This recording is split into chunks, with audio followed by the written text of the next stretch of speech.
আল্লাহ কারে কখন হেদায়েত দান করে ইসলামের জন্য কবুল করে নেয় সেটা আমি আপনি কেহ জানি না। একমাত্র জানে যে আল্লাহ আমাদেরকে সৃষ্টি করেছে, সে আল্লাহ রাব্বুল আলামিন সবই জানেন।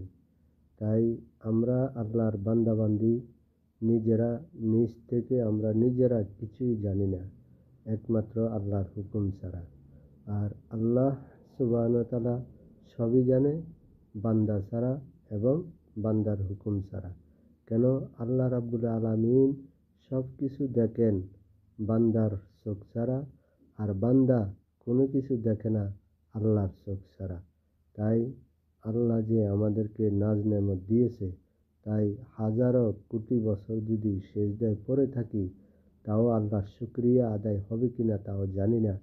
তবে আমার জ্ঞান থেকে আমি যেটুকু বুঝলাম, যেটুকু আমি জানতে পারলাম, বুঝতে পারলাম, আল্লাহর কদমে যদি আমরা মৃত্যুর আগ পর্যন্ত সেজদায় লুটে থাকি তাও আল্লাহর দুইটা চোখের যে নেয়ামত, এটার শুকরিয়া আমরা আদায় করতে পারবো না। বাকি অংশগুলোর কথা তো বললামই না।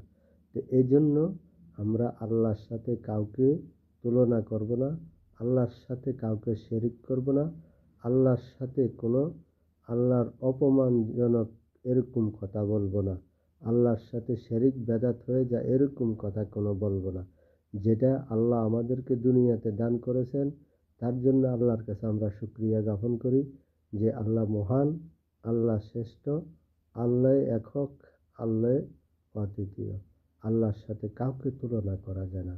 আল্লাহ আল্লাহ, আমার আল্লাহ, আল্লাহ আল্লাহ, কত মহান, কত রহমান, কত রাহিম। আল্লাহর দয়া দিয়ে পৃথিবীতে সব কিছু জীব জন্তু হইতে, মানুষ হইতে, ইনসান হইতে সবাইকে আল্লাহ বাঁচিয়ে রেখেছেন। যার সময় হয় তাকে আল্লাহ মালাকুল মউত দিয়ে উঠিয়ে নিয়ে যায়, কিন্তু যার সময় হয় না তাকে দুনিয়াতে দুঃখে সুখে রেখে দেয়। হয়তো কেউ সুখে, হয়তো কেউ দুঃখে। তারপরও শুকরিয়া আদায় করতে হয় কার? মহান আল্লাহ সুবহানাহু ওয়া তাআলা। তো প্রিয় ভাই ও বোনেরা, যেহেতু কিছু করেন আমাদের দিন শেষে ফিরে আসতে হবে ইসলামের পথে।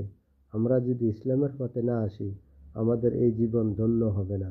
ইসলামের পথে আসলে, ইসলামের পথে থাকলে, কোরআন সুন্নাহর পথে থাকলে আমাদের এই জীবন সার্থক হবে, এই জীবন ধন্য হবে এবং আখিরাতেও নাজাতের ফায়সালা হবে।